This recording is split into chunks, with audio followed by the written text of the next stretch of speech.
Hi, and welcome to What the Fuck Week on the DVD Fiends. Today is Thursday, and with you as always, I'm Foz. Today, I'll be talking about a little movie called Desperate Living. Now, this is a John Waters flick from '77, and I know John Waters isn't really a horror guy, but you can't get more exploitation than this movie right here. And out of all the John Waters films from that era, Polyester, Pink Flamingos, and everything, Desperate Living is by far the darkest, most just what the fuck movie I could pick.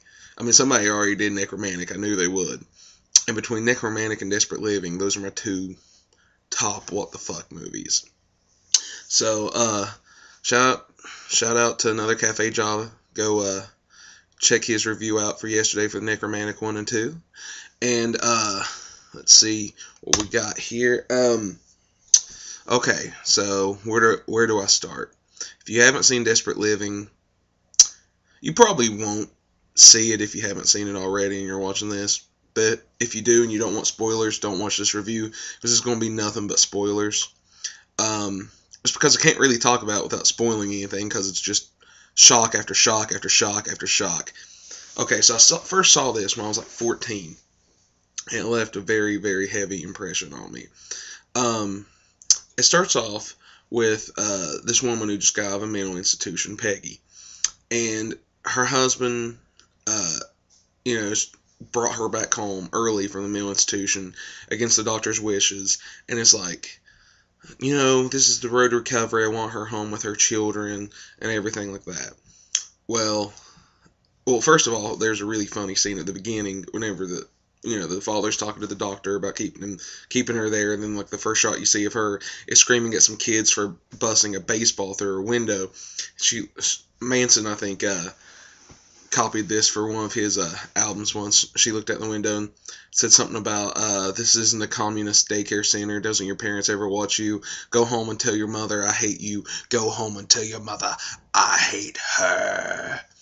And it spirals out of there, like the father, husband, whatever, comes up, and basically her live-in nurse, Griselda, who's with her on this adventure, they get into a fight, and Griselda ends up intervening and sitting on the husband's face and killing him.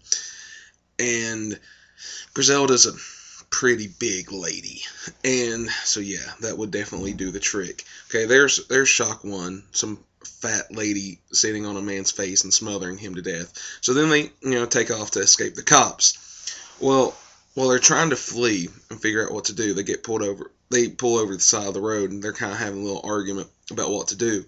And a cop on a bike, a Chips cop, rolls up, and so you're like, okay, well, that was kind of weird, but this movie's still pretty normal. It's only like 5 minutes into it. Well, then it really gets good. The freaking cop says that he'll let them escape to a town called Mortville, where they let killers live free if they'll give him their underwear and make out with him, because there's nothing he likes more than putting on some nice ladies' undergarments and making out on these sweet lips. So, he gets there. Oh, and he also has his own Fredericks of Hollywood underwear that was quite expensive, he might add. And so the cop tells him about Mortville, and after he's lying on the ground with her in ecstasy, from their underwear being on him, they escape to Mortville up this path there. And it kind of takes this Wizard of Oz on acid approach, which I'm sure is what John Waters was fucking on when he made this. Now, to add, this is the only film from this era that Divine, his token star of all the films, was not in. I think she was busy doing something. Might have been around the time she was doing, the whole song and dance, like the album and everything, so she might have just been too busy. I don't know. But anyway, so they get to Mortville, and just this run-down slum, and just nastiness everywhere. And real crazies walking around, and of course the crazy lady thinks she's too good for them. She doesn't think she's as crazy, but the nurse, nurse, housekeeper, whatever you want to call her, Griselda, she's like, now lady, you better listen to me. I'm tired of your bitching. Now, we're on the run from the law, so this is all you got. So just shut y'all crap. So they find a vacancy with this drag king, basically, and her, like, Vegas showgirl type girlfriend. And they rent a room out back. And in exchange for the room, they take the $6 and the lottery ticket they have. And that lottery ticket comes back into play because you ever notice in movies, anytime a long shot of something like a lottery ticket is pretty much guaranteed, if it's like a random movie like that, like, got this lottery ticket, there's no way I'm going to lose. Well, that comes back into play later. So anyways, and then they find out that in this town of Mortville, there's a queen, Queen Carlotta.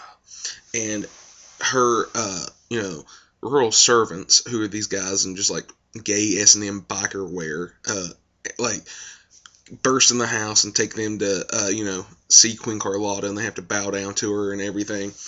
And this is, full of all the regulars of John Waters, so you'll recognize Queen Carlotta from the other movies that she's been in. But, just a horrible, nasty thing of a woman. And, there's like a couple different sex scenes where she has her servants pleasure her. And she always makes these stupid orders about, like, how everybody's got to wear clothes backwards and walk backwards and everything, because she's queen of this town. Well, she says goes. And she also has a Princess Coco, who wants nothing more than to just live with her garbage man boyfriend for the rest of her life and just be happy and get married. Well, that doesn't go so well with the Queen Carlotta. So basically, they kill the trash man, and Princess Coco escapes from the what the fuck you call it, mansion. Is not really a kingdom, not really a castle, just a piece of shit that looks something like a Disney World reject, with her corpse of a boyfriend who she refuses to believe is dead. And she hides out in the room of where Peggy and Griselda had been staying at. And and of course Peggy and Griselda, after meeting the queen, had been given the full-on Mortville makeover and made to look like the trash they are, with like big bright colors and just trashiness. And that was whenever Peggy had enough, and she was like, "Nope, you're not staying here, you necrophiliac." So she summons the guards that's out on patrol looking for the princess, that she's in there. A fight ensues with Griselda and the guards, and the entire, like, hovel that they live in falls on them, and it kills Griselda. And, so she's laying there all spread out, and they drag the princess back, the corpse of the boyfriend just laying there the whole time.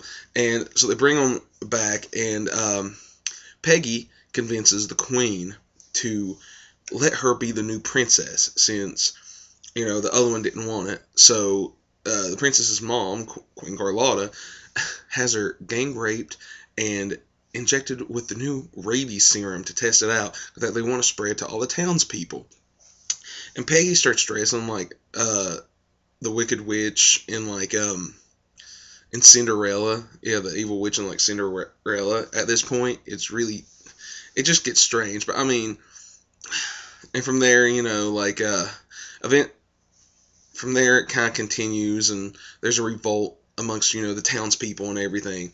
But I know I haven't hit all the crazy parts, so in this last minute, let me just hit all the crazy parts. Okay, I already said copping one with panties. Now, there's the drag king, whenever she's, questioned about her manhood, stabs her girlfriend's hand.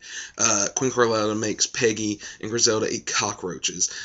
She has, there's a flashback in the Vegas showgirl type, shows, like, killing this babysitter, but making her, stuff her face in dog food because she's a dog and she needs to eat it. Then she dragged her husband down the road with his head being caught in a window.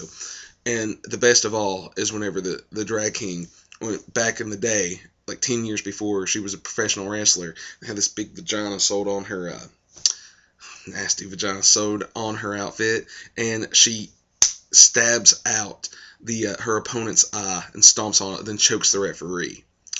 I could go on for days about all this, but I'm Foz. That was Desperate Living.